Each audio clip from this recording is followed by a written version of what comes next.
Hey everyone, so welcome to chapter 7. Just a little heads up, this lesson, not that this chapter, but this lesson is fairly heavy on vocabulary again. Not too much math, but 7.2 and 7.3 is going to introduce math once again, okay? So in 7.1, we're going to talk about what is a sampling distribution. I know you have seen this graph because I've showed it to you before, but essentially what we try to do in statistic is we have a population, and we can't always go into the population and say, okay, every single person, what's your opinion on a certain thing? So instead, what we usually do is we take a sample of that population, and then we usually collect data from that sample and then make an inference about the population. Okay, we've all seen this graph. Here's just another way that we kind of could look at it. You have a population, you randomly select, right, using the random number table or random number generator. You get your sample, you get your sample mean, and then you make an inference on the population mean. Now, there's two important words on this graph. There is statistic and there is parameter. And we're going to talk about what statistic means versus what parameter means. So right over here, a parameter is a number that describes some characteristic of the population, all right? The way that I memorize it is parameter starts with P, population starts with P. And a statistic is a number that describes some characteristic of a sample. Again, same thing. Statistic starts with S, sample starts with S. All right? So remember, S and P, statistics come from samples, parameters come from populations. And if you look here, you see parameter mu, that's the population, statistics, X bar, that's the sample. So we write the Greek letter mu for population, X bar for the sample. And we also use some other letters that we're going to get into. We use P to represent the population proportion. We're going to get a little more into that. And something called P hat. Yes, the little thingy on top is a hat. P hat is used to estimate the unknown parameter P. All right, so this is the sample, P hat, and P is the population. So I made a little table for you. You can see right here, these are all the statistics, and these are all the parameters. So in a proportion, when we deal with proportions, we're going to get into proportions next lesson, actually. But whenever you're talking about a statistic, we talk about P hat. Whenever we talk about the population parameter, we talk about P. In means are just regular numbers. That's something that's not a proportion. There's going to be X bar. And then for population parameter, that's mu. Same idea for standard deviations. We have S that talks about a statistic. That's my sample. And then delta, this is delta. It talks about my parameter. So let's get a few problems going. We're going to divide the population, the parameter, the sample, and the statistic. So a pediatrician wants to know the 75th percentile for the distribution of heights of 10-year-old boys. So she takes a sample of 50 patients and calculates the Q3, which is equal to 56 inches. Okay. So in this case, we have 75th percentile that she wants to know for all the heights of 10-year-old boys. The population here would be 10-year-old boys, right? The parameter that deals with the population, what she's trying to figure out is the 75th percentile. In this case, the sample that she's going to take is those 50 10-year-old boys included in the sample, and whatever she calculated was 56 inches. Here's another one for you. A Pew Research poll asked 1,102 12 to 17-year-olds in the United States if they have a cell phone. Of the respondents, 71% said yes. Okay? So in this case, we're going to try to say, okay, what's the population? My population is 12 to 17-year-olds in the United States. All of them. That's what I'm trying to figure out. And what I want to figure out is the proportion that have a cell phone. I'm actually going to write that down. Since this is the proportion of people that have a cell phone, this is going to be P, right? So proportion of 12 to 17-year-olds in USA who have a cell phone, okay?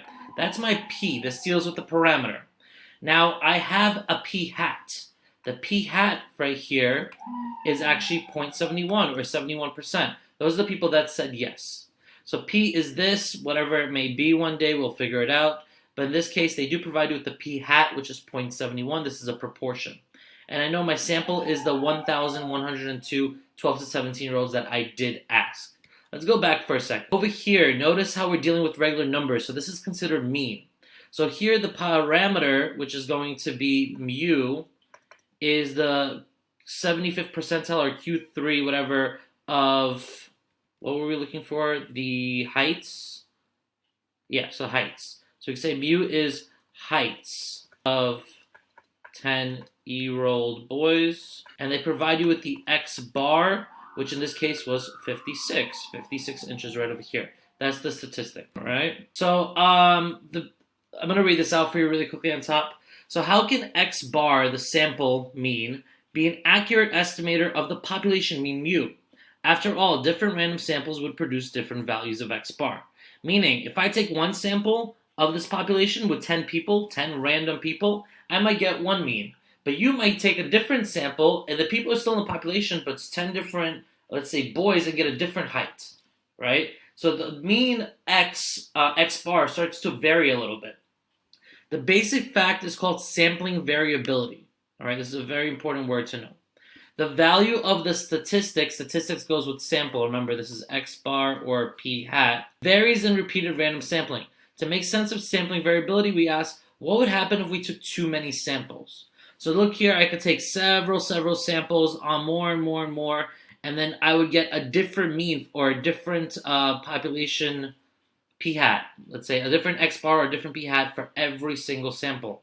So what is a good sample? That's the question here. So we have something also called the sampling distribution. The sampling distribution of a statistic is the distribution of values taken by the statistic in all possible samples of the sample size, of the same sample size from the same population. I have a little chart that I'm going to create for you, and hopefully you'll be able to kind of see what I do with this chart. So let's say I have, or we'll put all these vocabulary words with their meanings. So let's say I have a bag of chips, right? Little poker chips. I have blue chips and I have red chips. There are 100 blue chips, 100 red chips. This is my population, all right? So altogether there are 200 chips. Now I'm going to take my hand and I'm going to grab 20 chips at a time and try to figure out what is the proportion, or the P hat, I should say, the P hat of red chips. So notice the first time I take sample of 20, I'll get 8 red chips and 12 blue chips. And therefore my P hat will be 0.40, right? 8 divided by 20. Then I can do it again and I'll get 11 red chips out of 20 and I'll get P hat equals 0.55. I can do it several times. And then I can get also another one, 13 out of 20, 0.65. This is called distribution of sample data. All right, so each and every single time that you've taken a new sample, that's the distribution of your sample data. So this one's called population distribution because this is exactly what's in the population. This one's called distribution of sample data because I'm taking a sample every single time. Now, if I want to combine them all, right, I can make it kind of like a dot plot. I could say, okay, this one's 0.40, so I make a little dot right over here. This one is 0.55, so I make a dot right over here. This one is 0.65, I make a dot over here, right? I'm going to do this many times. And I'm going to get kind of like a bell curve. It's kind of like a bell curve, right? Or a normal curve. So this is called a sampling distribution when you combine all your sample data together into one graph. Notice that after a while that you start to make this dot plot, the mean or the highest peak is going to be at 0.5, which starts to approach exactly what the p-value is. So your p hat is going to approach exactly what your p-value is as your n starts to increase. So here you go. I've written all the words out for you. These markings are just from the last graph. You have the population distribution, which gives you the values of the variable for all, that's the keyword, all the individuals in the population. The distribution of sample data shows the values of the variable for all the individuals in the sample. So sample is the key one. Each and every single time I take a sample, we kind of show the distribution there. And when you combine everything, that's called the sampling distribution, and it shows the statistic value from all the possible samples of the same size of the population. Here's just another kind of graph that I've also created for you. All right, and all the words written out for you. I usually do this little activity where we kind of put this into real life, but unfortunately we can't do that. So here's going to be the next part. So the fact that statistics from random samples have definite sampling distribution allows us to answer the question, how trustworthy is a statistic as an estimator of the parameter, right? So how good is an X bar or P hat of P or mu? To get a complete answer, we consider the center, spread, and shape. This goes back to the socks from chapter 1. So center. There's biased and unbiased estimators. Now you might say, okay, wait, bias is not from chapter 4. We learned about people wording questions weirdly or something like that. This is a different type of bias. So in the chips example, we collected many samples of size 20 and calculate the sample proportion of red chips. How well does the sample proportion estimate the true proportion? Whenever they talk about true proportion, that means the population proportion. So population, the word true means population. Of red chips, which was 50%. So here you could see, note the center of the approximate sampling distribution is close to 0.5. So after I combined everything all together, my p hat, it approached the mean was around 0.5, which is exactly what I wanted for my p. And we found the mean to exactly 0.5. Perfect. So this is considered an unbiased estimator. An unbiased estimator is when your p hat is going to equal to your p. So a statistic used to estimate a parameter is an unbiased estimator if the mean of its sampling distribution, meaning p hat, is equal to the true value is p, of the parameter being estimated. It has to be perfectly equal. It can't be like 0.4, 0.6, 0.55. It needs to be 0.5. Then it's considered an unbiased estimator. Anything else is considered a biased estimator. Now, something else that we need, spread. We need low variability, which is better. To get a trustworthy estimate of an unknown population parameter, start by using a statistic that's an unbiased estimator. All right, cool. We already got that down. We need p hat to equal to p. This ensures that we won't tend to overestimate or underestimate. Unfortunately, using an unbiased estimator doesn't guarantee the value of your statistic will be close to the actual parameter value. So here's a kind of like a graph just showing you. Notice how the difference between n equals 100 and n equals 1000. So larger samples have a clear advantage over smaller samples. Notice how the variability of a larger sample is much smaller than the variability, or the spread, I should say, of a smaller sample. 100 is pretty big, but 1000 is even better. 10,000 is going to be even better, right? So large samples have a clear advantage over smaller samples. They are much more likely to produce an estimate close to the true value of the parameter. So two things that we want so far. We want low spread. And how do we get low spread? So as n goes up, spread goes down. All right, so this needs to be memorized. If n goes up, spread goes down. We're going to kind of look into a formula soon, not this lesson, but a different lesson, where you could kind of apply this. And the other thing that we want is for p to equal to p hat, or not as close as possible. We want it to be equal, right? That's the only way that it's unbiased. I kind of created these little bullseye for you just to see what can happen. So let's say we have high bias and low variability. We want low variability, right? You can see why it's all centered, but high bias is going to get me away from my bullseye. Low bias is good. That's what I want. That's why it's all around the bullseye. But high variability means it's going to be too spread out. This one says high bias and high variability. This is exactly what I do not want, right? Both of these I do not want. That's why it's all the way out here. This is the ideal right over here. I want no bias, or very low bias, no bias, and low variability. So again, bias means that our aim is off and we consistently miss the bullseye in the same direction. Our sample values do not center on the population value. So again, bias is when p does not equal to p hat. That's going to be bias. All right, and we want no bias. High variability means that the repeated shots are widely scattered on the target. Repeated samples do not give very similar results. What we want is low bias. And how do we get low variability? And how do we get low variability? By increasing our n. That gives variability or spread to be lower. Okay. This is just the definition restated. The variability of a statistic is described by the spread of its sampling distribution. The spread is determined mainly by the size of the random sample. Larger samples give smaller spreads. This is what we want, right? The spread of a sampling distribution does not depend much on the size of the population, as long as the population is at least 10 times larger than the sample. What does that mean? You might say, wait, I heard of that somewhere before.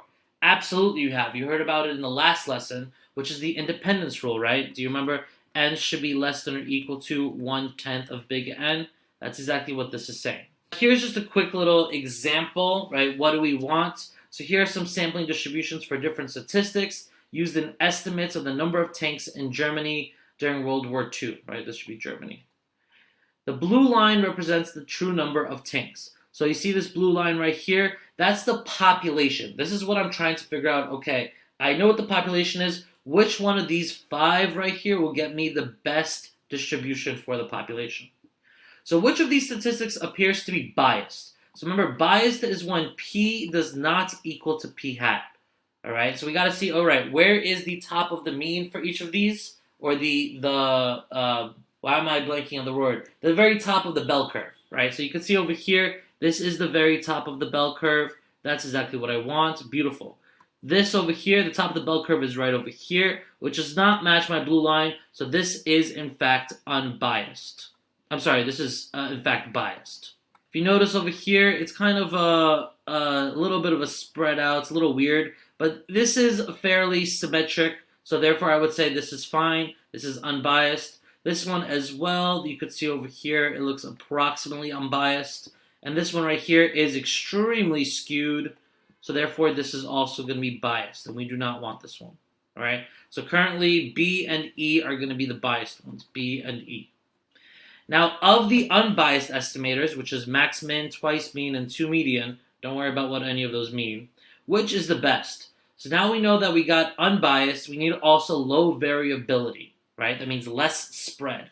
Look at 2 median. It is the most spread out. So we do not want this one because it's high variability or high spread. All right. This one is also pretty spread out, pretty equal to this one, honestly. But notice how this one's not really as normal, right? Where everything kind of, there's a peak right here, there's a peak right here, there's a peak right here. So it's a little too crazy for me. So this is also not what we want. This one is perfect, right? It has low spread compared to the other ones, and it has an unbiased estimator. Perfection. We're done with this lesson. It's a little bit of a weird lesson, I know, with a bunch of vocabulary that you might not understand how to apply. But please watch Miss Minchuk's videos where she actually goes through some practice problems, and then we can ask questions in class about the homework where you could apply all these problems.